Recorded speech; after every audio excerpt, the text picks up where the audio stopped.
Kaj pa dolgoročna vizija? Ja, je pa ta naš center v naravi, ne. Namenjen vsem bolnikom, ki to potrebujejo.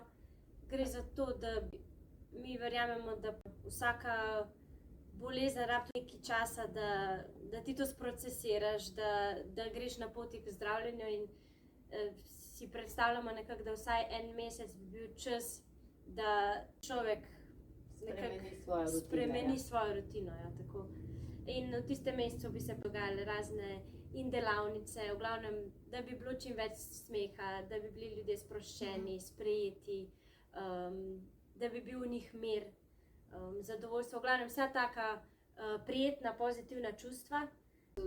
Bi bili kot zavod veseli prepoznave in tudi pomoči od drugih oziroma nekega sodelovanja tudi z drugimi, a ne, da bi to dejansko lahko zaživeli. To nam je ful veliko željeno.